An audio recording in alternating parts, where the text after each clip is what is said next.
Bonjour et bienvenue à cette émission Vie à faire du 10 mars.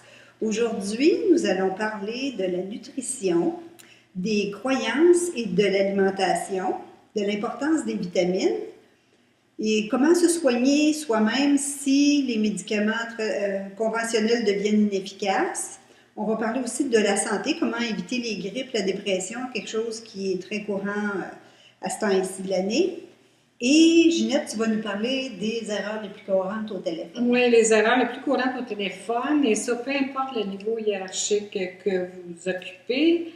J'en ai entendu des vertes et des pas mûres. Et aussi, à quoi s'attendent les gens qui appellent chez vous?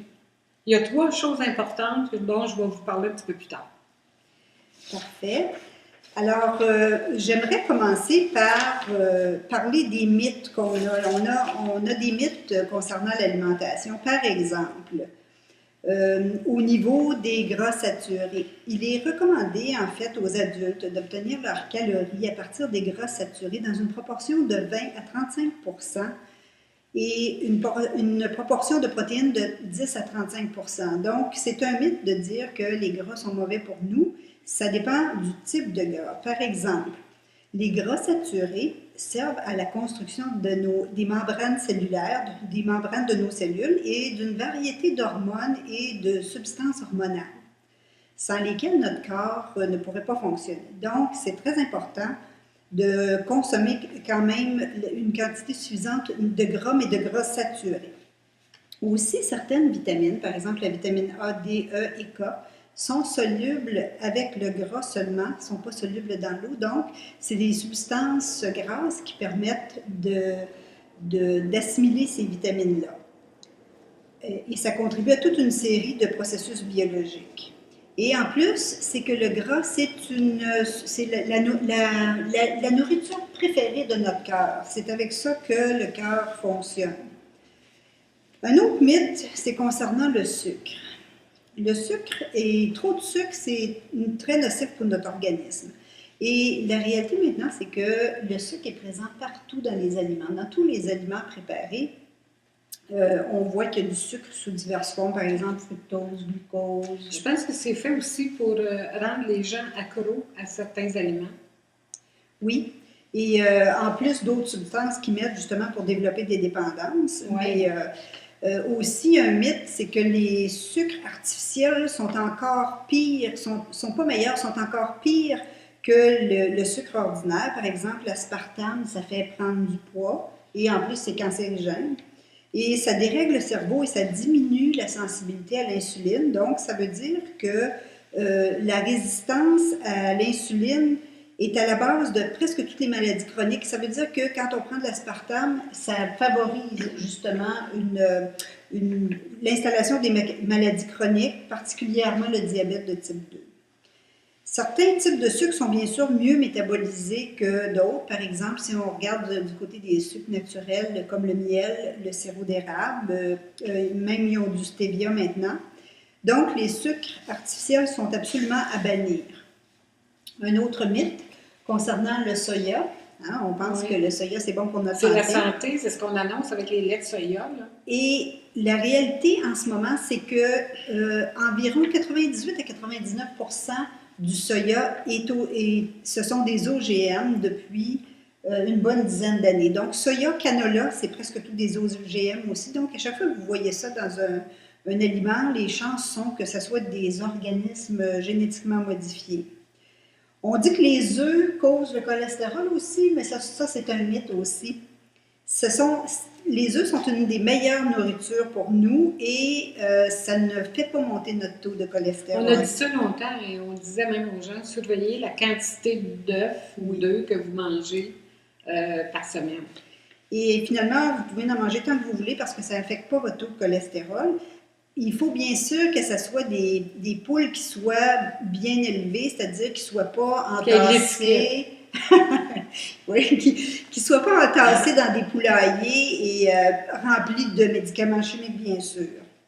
Le lait, c'est un autre mythe, c'est que le lait, dans sa forme actuelle, le processus de pasteurisation détruit les enzymes qui nous servent à digérer le lait, les lactases. Donc, pendant le processus de pasteurisation, ces enzymes-là disparaissent et très peu de nous avons les enzymes nécessaires pour digérer le lait. Et ce que ça fait, c'est que ça affaiblit notre système immunitaire. On a les enzymes à peu près jusqu'à 5 ans d'âge pour digérer le lait. Ouais. Et on dit que le lait est pour les veaux, hein? Pas Oui. pour les humains. J'ai déjà entendu ça. Ben, écoute, si on avait du lait non pasteurisé, là, qui est illégal maintenant de se procurer, il y a des mouvements aux États-Unis qui préconisent justement le lait cru qu'ils appellent. Ouais. Et par exemple, en Californie, théoriquement, ils peuvent, mais là, il y a des règles qui sont faites chez les producteurs de lait cru. En tout cas, ça fait Mais tu trouves pas ça bizarre, toi, que les dates, supposons que je vais acheter une pinte de lait aujourd'hui, là, que les dates de péremption sont aussi loin que la fin d'avril? Mais oui, c'est sûr, parce qu'on sait bien que le lait, dans sa forme naturelle, ça ne se garde pas aussi longtemps que ça. Exactement. La réalité, c'est qu'il y a beaucoup d'aliments qui ont des propriétés curatives.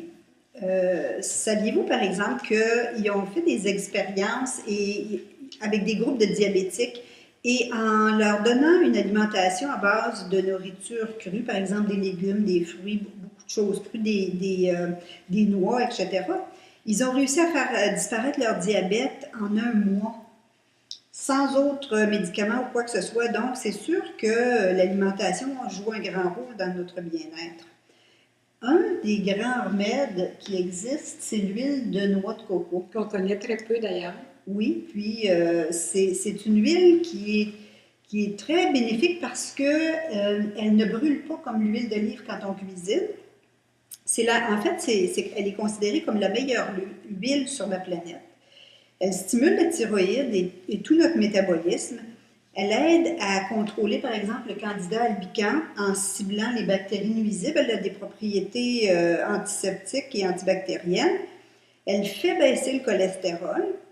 Elle fait diminuer l'excès de gras dans notre système.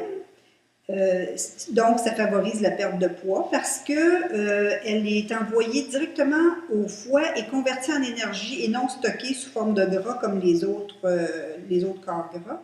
Donc, c'est un des bons gras à consommer. Ensuite, mais on peut faire cuire nos aliments dans l'huile de coco. Oui, bien sûr, c'est ça. Là, c'est une des meilleures huiles pour la cuisson parce que justement, elle ne brûle pas comme les autres huiles. Puis elle n'a pas la forme d'huile quand on l'achète, hein? C'est un peu comme un onguent dans le pot. Elle est un peu figée jusqu'à à peu près, je te dirais, 76 degrés Fahrenheit. Après ça, elle devient liquide, mais donc la plupart du temps, nos pièces sont juste un petit peu à la limite pour qu'elles soient liquides. Elle aide au contrôle du diabète parce qu'elle régularise et améliore la sécrétion de l'insuline. Elle réduit les problèmes cardiaques. Elle aide à l'absorption des vitamines, comme on a mentionné tantôt. Elle soutient le système immunitaire. Puis elle est excellente aussi pour la peau, par exemple pour des lèvres gercées ou même sur les cheveux, pour faire épaissir les cheveux, les cils. C'est excellent. Elle est une bonne nourriture pour le cerveau parce qu'elle améliore les fonctions cognitives et ralentit et peut même éliminer les maladies neurovégétatives à leur début.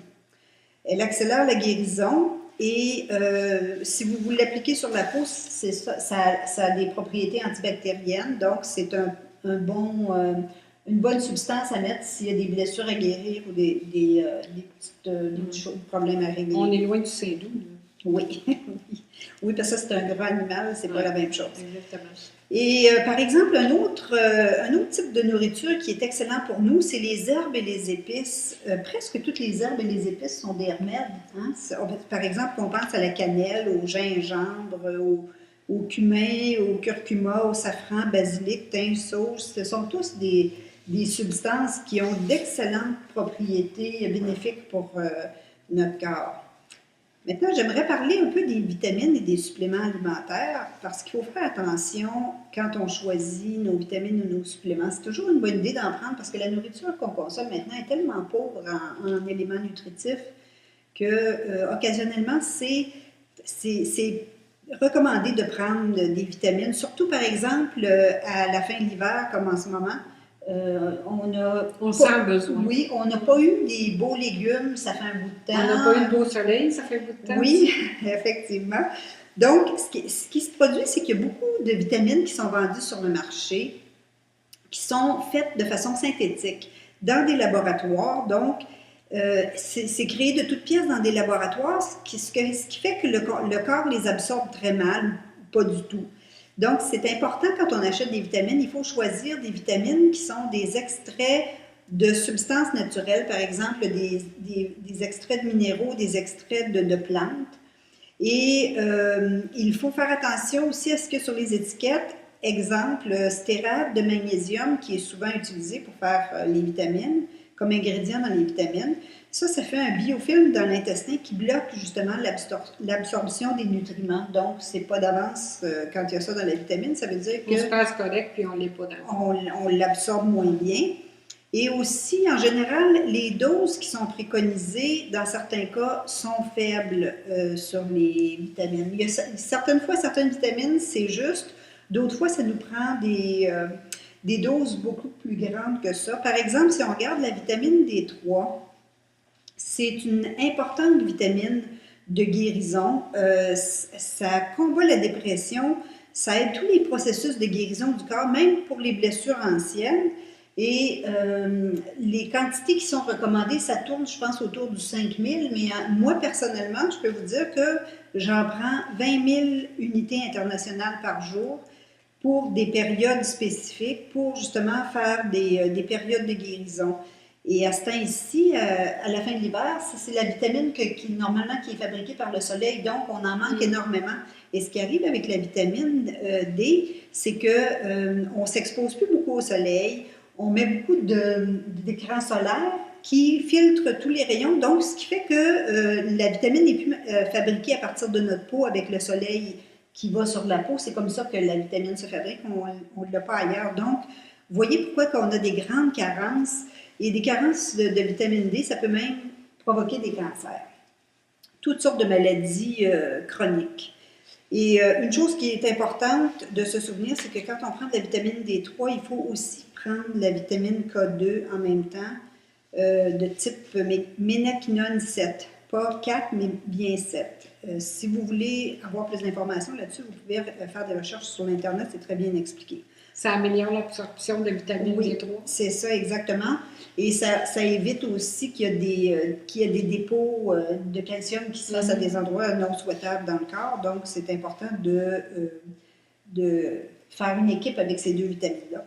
Et ça nous donne une idée de l'importance des vitamines et des suppléments.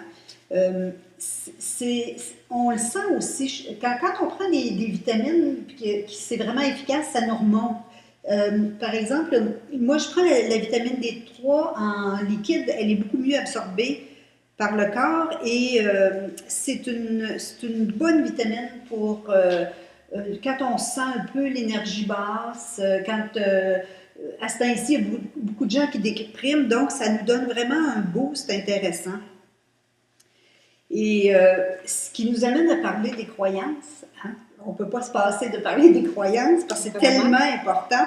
Et saviez-vous que si on a des croyances du genre qu'on ne mérite rien, qu'on ne sait pas comment recevoir, comment accepter les bonnes choses, notre subconscient peut faire que ça va bloquer l'absorption de nos vitamines et même des nutriments qu'on mange avec. Tu mérites pas. Ben oui. Ça fonctionne à tous les niveaux, ça. Ouais. Donc, des exemples de croyances que je peux donner, c'est « je mérite la santé »,« je sais comment être en bonne santé »,« je sais recevoir »,« j'accepte de recevoir ». Donc, si jamais vous obtenez des réponses négatives à ces affirmations-là, ça veut dire que les croyances doivent être changées pour que vous soyez capable non seulement de recevoir au niveau financier, mais aussi au niveau du corps avec des compliments. Les bonnes... oui, ça fonctionne au niveau physique, au niveau moral et au niveau de notre confort physique, nos finances. Oui. Donc, je vous rappelle que sur l'adresse du site que vous voyez présentement, vous avez un test pour identifier vos fausses croyances. C'est très bien expliqué. Et c'est très, très facile d'identifier nos fausses croyances. Puis il y a une liste de croyances à identifier aussi. Alors, au niveau des remèdes et des solutions, quand on a des problèmes, c'est un petit peu critique présentement parce qu'on sait que les antibiotiques sont de moins en moins efficaces. Hein? Ou les virus sont de plus en plus forts. D'une part, oui, c'est ça. Ce qui arrive, c'est qu'il y en a tellement eu d'antibiotiques qui ont été donnés que les bactéries ont développé des résistances aux antibiotiques. Donc, les antibiotiques ont plus d'effet. C'est ça. Donc, et puis, ce qui est notable, c'est que ça fait au moins 30 ans qu'ils n'ont pas mis au point des nouveaux antibiotiques. Donc, les antibiotiques qu'on a présentement, là, ça fait 30 ans qu'ils ont été mis au point et il n'y a eu aucun travail de fait à ce sujet-là depuis ce temps-là. Donc, ça veut dire qu'il y a un gros retard à rattraper avec ce qu'ils sont en train de développer avec, par exemple, les OGM et puis les nombreux antibiotiques qui sont donnés, tous les micro-organismes qui sont de plus en plus résistants. C'est une situation critique. Alors, j'aimerais vous parler, par exemple, des remèdes homéopathiques, parce que la particularité des remèdes homéopathiques, c'est qu'ils renforcent votre système immunitaire plutôt que de mettre des barrières, de couper des choses, de bloquer des processus dans votre corps, qui est la façon commune de fonctionner des médicaments chimiques. Quand vous prenez des remèdes naturels, ça fait toujours une promotion de votre système immunitaire et de vos échanges métaboliques. Donc, si notre système immunitaire est fort, on n'a rien à craindre, même pas l'hystérie des médias. Hein? Absolument. Mais ça peut arriver, par exemple, même si on a un système immunitaire fort, ça peut arriver qu'on a besoin d'un petit boost. Mais toi, tu m'as toujours dit que l'homéopathie allait traiter le problème à la source et non comme un plaster sur un bobo. Ça ne soigne pas le symptôme, ça s'occupe de l'origine du problème. Exactement. Donc ça, c'est une autre grosse différence avec les médicaments chimiques. Tu vois que j'écoute quand tu parles. Oui. Et ça fonctionne particulièrement quand on les prend au début du malaise. C'est sûr que c'est jamais à notre avantage d'attendre d'être très malade avant de décider de se soigner. Il faut écouter notre corps. Il faut apprendre à reconnaître les signes. Par exemple, l'homéococcinum renforce votre système immunitaire et va vous aider, si vous le prenez dès le début, à déjouer une grippe. Et si vous apprenez à reconnaître les signes, généralement, ça se présente toujours de la même manière. Moi, dans mon cas, c'est un mal de tête en arrière de la tête. Ça, c'est un signe que mon système immunitaire est en train de combattre quelque chose. Des fois aussi, c'est une baisse d'énergie. On se sent tout d'un coup, on n'a pas beaucoup d'énergie. Ça, c'est un autre signe que notre... Le début d'encombrement dans les cellules. C'est ça. C'est tous des signes qu'on commence à combattre quelque chose. Donc, immédiatement, on intervient, puis ça règle notre problème la plupart du temps. D'ailleurs, on va en reparler dans une autre émission, une prochaine émission, comment notre système, comment notre corps gère les malaises et les symptômes. Parce qu'on a une capacité d'auto-guérison qui est extraordinaire, même si votre docteur vous dit le contraire. Alors, j'ai apporté avec moi un petit appareil parce que suite à un séjour en Amérique centrale, j'étais dans une situation où, par exemple, il y avait des maladies comme la malaria, la fièvre dengue, et c'est possible de soigner ça en homéopathie, mais dans ce cas-ci, c'est que les symptômes apparaissent de façon très rapide qui ne nous donne pas le temps d'intervenir assez rapidement avec de l'homéopathie. Donc, j'ai été obligée de me trouver une autre solution parce que j'ai vu que la malaria et le dengue, c'est pas vraiment agréable comme maladie. C'est assez violent. Donc, j'ai apporté aujourd'hui un petit bidule qui s'appelle un zapper.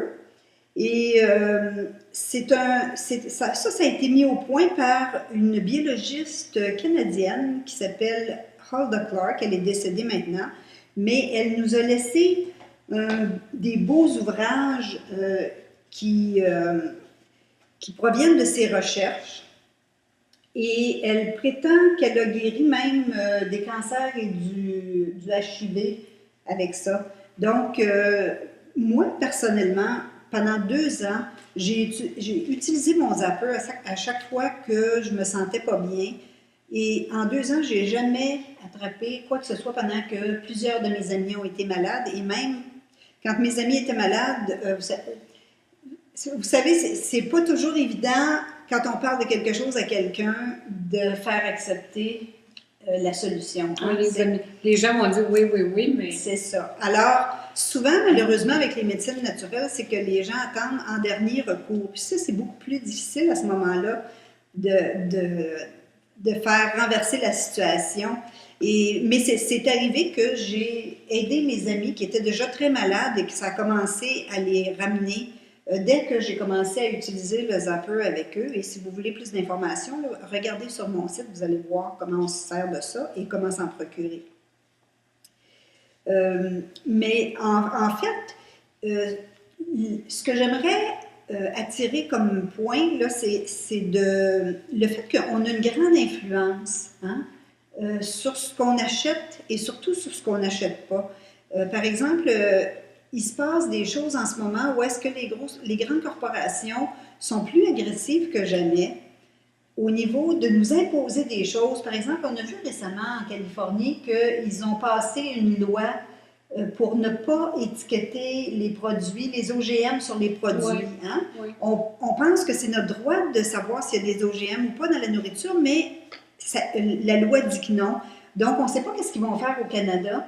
Et moi, j'ai été horrifiée quand j'ai réalisé que ça fait plus que 10 ans qu'on mange des OGM sans le savoir. Ça, je trouve ça vraiment criminel, en passant. Donc, on n'a pas le contrôle sur ce qui nous est présenté, mais on a le contrôle sur ce qu'on achète, surtout sur ce qu'on n'achète pas. Absolument. On est capable d'avoir une grande influence avec notre portefeuille et aussi avec les réseaux sociaux. Et avec les réseaux sociaux, j'aimerais juste ouvrir une petite parenthèse au sujet justement des fois il y a des bonnes choses. Par exemple, j'ai vu des choses sur Hulda Clark où est-ce qu'elle était vraiment démonisée sur l'Internet, mais il y a des gens qui sont très négatifs et même s'ils n'ont aucune preuve, aucune substance, ils répandent des mauvaises choses sur l'Internet. Donc, il faut faire attention. Quand on voit là, des gens supposément dénoncer des choses, souvent, il n'y a aucune substance. Ils n'ont pas essayé les produits ou les outils. Et ils font seulement que des accusations gratuites, des déclarations là, sans fondement. Donc, il faut se rappeler qu'il y a des gros intérêts financiers en jeu. Si, par exemple, vous donnez un petit remède qui coûte très peu, par exemple, un tube de granules, ça coûte même pas 10 $, et que vous réglez le problème, et si on compare ça avec quelqu'un qui est obligé de prendre un médicament cher pour le restant de ses jours, au niveau financier, c'est pas vraiment l'idéal de se débarrasser de son client le plus tôt possible. C'est contre les principes des corporations. Les corporations, le but, c'est de fidéliser la clientèle, d'avoir les clients le plus longtemps possible et de leur vendre le plus de choses. Donc, c'est pour ça qu'au niveau des remèdes naturels, ils ne sont pas très chers et on a des résultats. Alors, c'est pas intéressant pour les compagnies qui font des gros profits à vendre des médicaments chers avec beaucoup d'effets secondaires, d'autres médicaments pour les effets secondaires. Donc, au niveau profit, il n'y a aucune comparaison, mais au niveau résultat non plus. Exactement. Alors, informez-vous et faites des recherches. Vous allez trouver énormément d'informations au sujet de ce dont je viens de vous parler. Et je peux dire que j'ai testé beaucoup de ces choses dont tu viens de parler, puis effectivement, il y a des résultats. Oui, mais moi, on est entrepreneur, on aime ça, les résultats. C'est ça, absolument. Rapide. Oui, c'est ça. Alors, on va faire une petite pause et à notre retour, Ginette va nous parler des erreurs les plus courantes au téléphone. Voilà.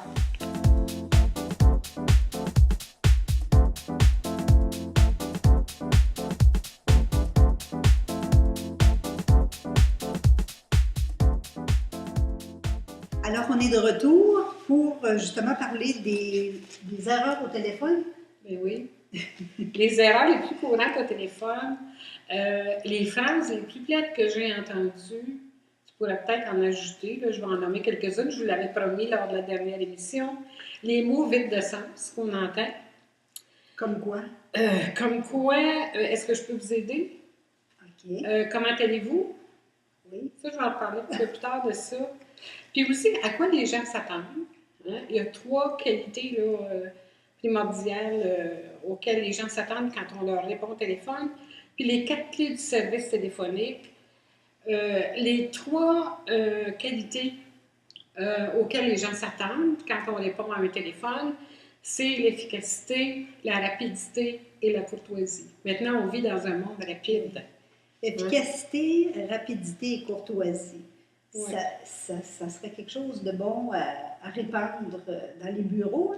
À répandre dans les bureaux. Dans les commerces, ben, partout. tu sais que j'enseigne aux gens justement sur la façon de répondre au téléphone. Oui, si je ne me trompe pas, tu as un cours sur l'Internet pour ça exactement. Oui, j'ai un webinaire qui est offert là-dessus. J'ai aussi une vidéo qui traite du téléphone et j'ai écrit un livre en format électronique également. C'est tellement important. Absolument. Et par exemple, il y a des gens qui ont laissé attendre.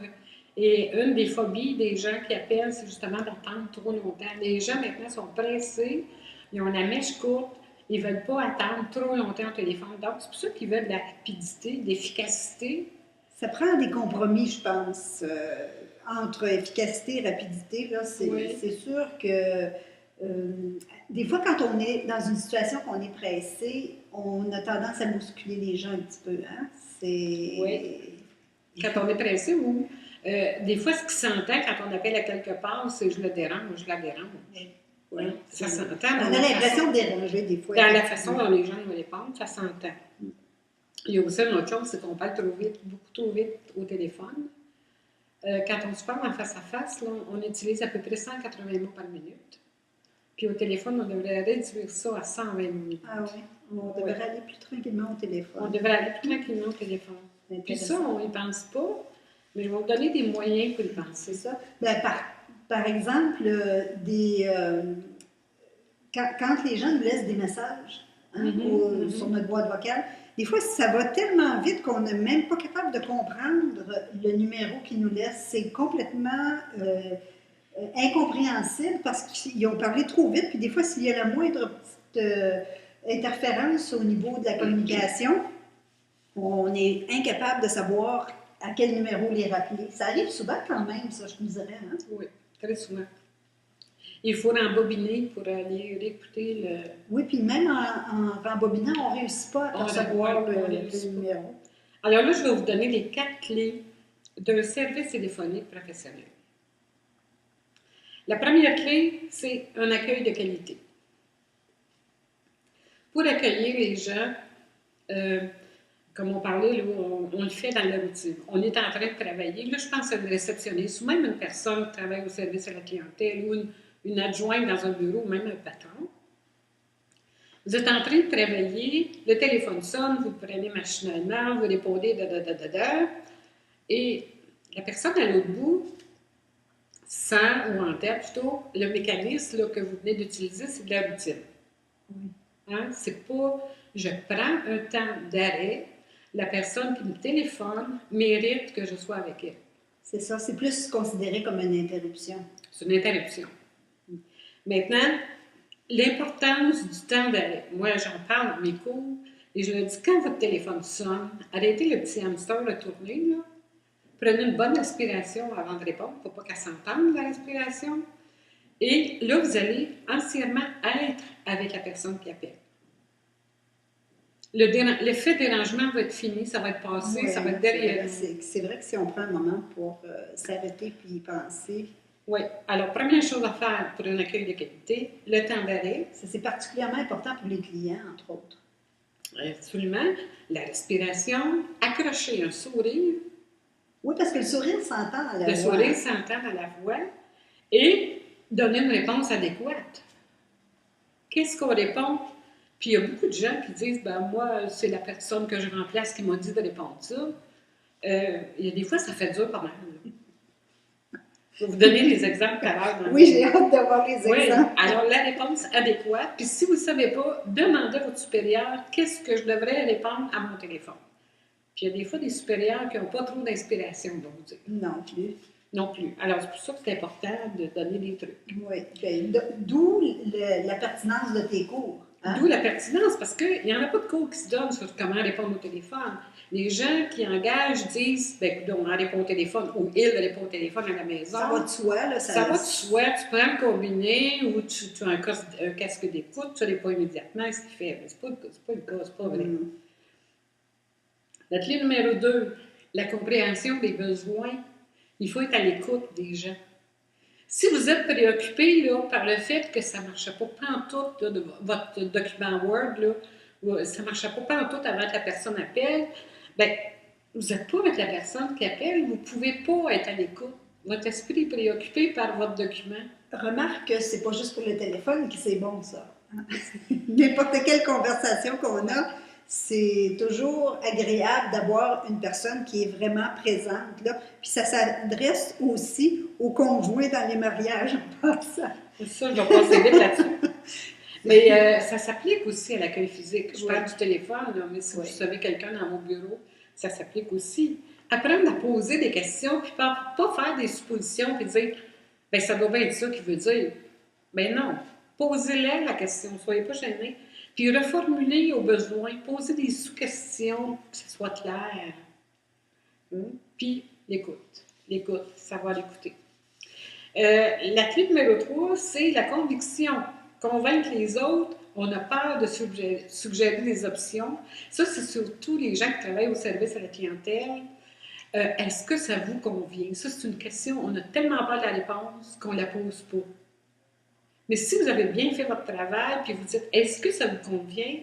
La personne va dire quelle marque d'intérêt elle veut ou il veut que ça me convienne. Alors, les gens vont dire oui ou vont dire, bien, on approche, plus ou moins. C'est comme un désir d'aider, finalement. C'est ça, mais on est là pour aider. Hein?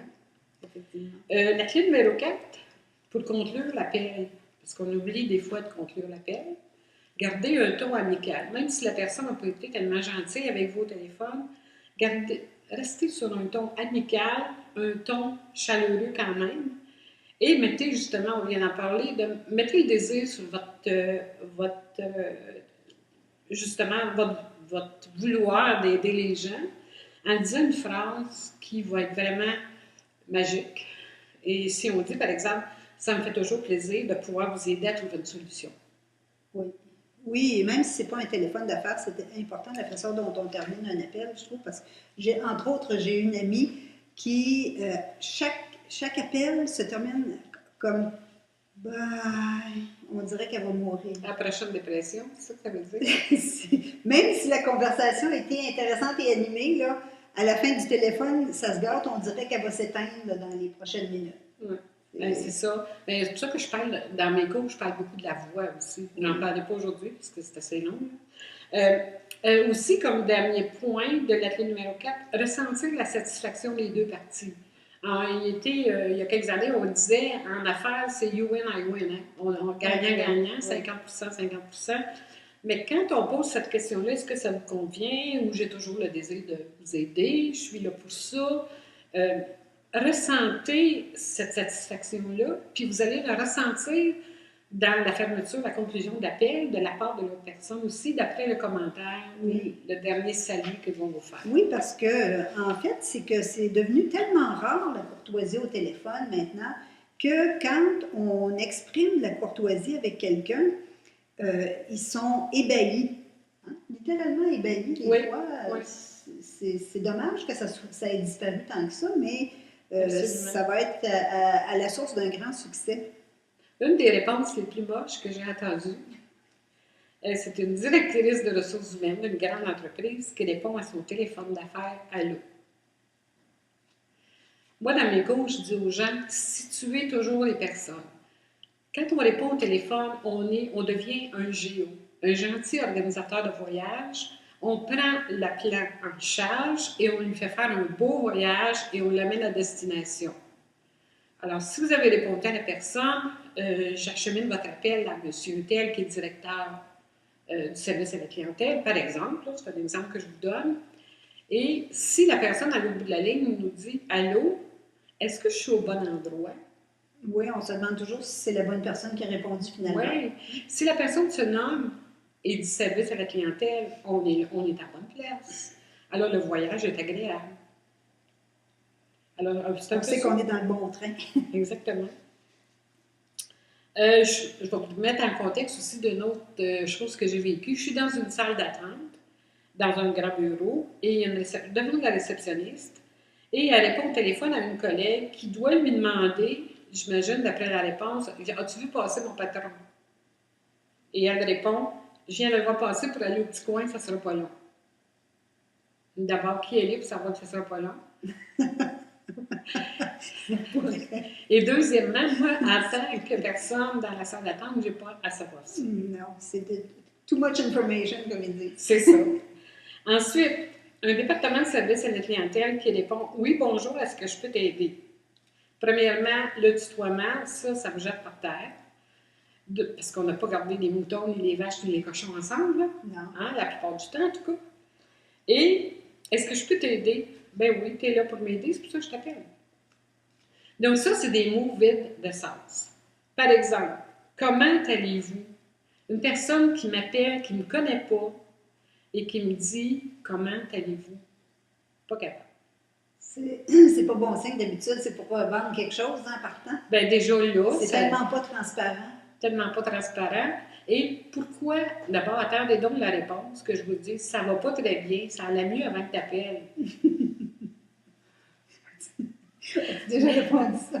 Non, mais ça me donne le goût de le faire. Mais je ne suis pas capable d'entendre ça. Comment allez-vous? Puis ça, c'est de la traduction pure et simple de l'américain. How are you doing today? How are you doing? How are you doing? Oui, c'est ça. Mais ça, c'est une autre culture. Hein? C'est une autre culture. On n'a pas d'affaire à répondre ça. Organisez donc votre pensée quand vous appelez quelqu'un. Moi, j'ai beaucoup de téléphones de gens qui disent « Ah, je suis surpris de parler à une personne. Je pensais te parler de messagerie vocale. » La personne n'est pas organisée, elle ne sait pas quoi me dire, elle ne sait pas qu'est-ce qu'elle veut. Ah oui. Organisez vos pensées. Hein? Écrivez. Ça pourrait arriver qu'on parle à un humain. Hein? Ça pourrait arriver. Ça n'arrive tellement pas souvent. Et quand une entreprise répond au téléphone, une réceptionniste, par exemple, ça répond « Entreprise ABC, bonjour, mon nom est Louise. Comment puis-je vous aider? » C'est trop long. Et là, au bout de cette phrase-là, la personne qui appelle va dire « J'appelle où déjà, là? » Parce qu'ils ont oublié déjà le nom de l'entreprise. Alors, le nom de l'entreprise suivi du bonjour. C'est tout. C'est suffisant. C'est suffisant. C'est raisonnable. Organisez vos pensées, je vous l'ai dit. Quelqu'un qui appelle et qui me demande « J'aimerais avoir des informations sur vos cours. J'en ai plusieurs. Il y a quel cours qui vous intéresse? » Hein? Donc, organisez vos pensées avant de faire un téléphone à quelqu'un. Les gens de l'étranger, pensez donc au décalage horaire avant d'appeler quelque part aussi. Parce qu'avec des bureaux à domicile, souvent le téléphone sonne à toute heure. Les téléphones d'affaires sont transférés au domicile. Moi, c'est ce que je fais. Puis me faire réveiller à 6 heures le matin pour avoir des informations sur mes cours. Moi, j'y pense. Quand j'appelle dans un autre pays, je vais toujours voir, maintenant, c'est tellement facile, vous avez ça sur l'ordinateur dans un temps record. Allez voir quelle heure il est dans ce pays-là. Hein? Donc, un autre moment donné, je parlerai des tablettes et des téléphones intelligents en réunion et au restaurant aussi.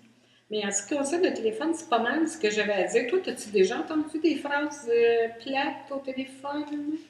Je me suis fait demander comment ça allait en partant. Oui, ben oui. Mais tu sais, c'est des modes au Québec, ça. Comment puis-je vous aider? How may I help you? C'est de l'anglais. Et puis, comment allez-vous aujourd'hui? D'accord, pire. Puis du tutoiement, vouvoiement, là, ça, c'est vraiment des quelons qu'on appelle? Oui. Maintenant, je vous disais aussi au début que j'ai écrit un livre en format PDF qui s'appelle « Savoir faire à l'accueil, savoir dire au téléphone ». Il y a une vidéo formation qui s'appelle Savoir dire au téléphone et une formation d'1 heure par webinaire. Si vous allez sur le site dont vous avez l'adresse en bas, mon site webinaireformation.com, vous allez avoir les dates des webinaires à venir. Est-ce que ton séminaire s'adresse plus aux particuliers ou aux entreprises? Bien, moi, tu sais, je suis beaucoup axée entreprise parce que je viens de l'entreprise, puis c'est mon expérience de vie. Donc, c'est beaucoup axé entreprise. D'accord. Alors, au cours de la prochaine émission du 24 mars, on va parler de l'alimentation et du plaisir à manger. On va également commencer à parler du jardinage et des ressources biologiques qu'on a, parce que ça va être presque le temps de commencer à y penser. Printemps? Oui. On va parler des OGM et de la santé un peu plus en profondeur, parce que c'est un gros sujet, c'est un sujet qui vaut la peine, ça vaut la peine de s'y attarder. Et tu vas nous parler des courriels? Je vais vous parler des courriels et les erreurs qui ne pardonnent pas dans les courriels.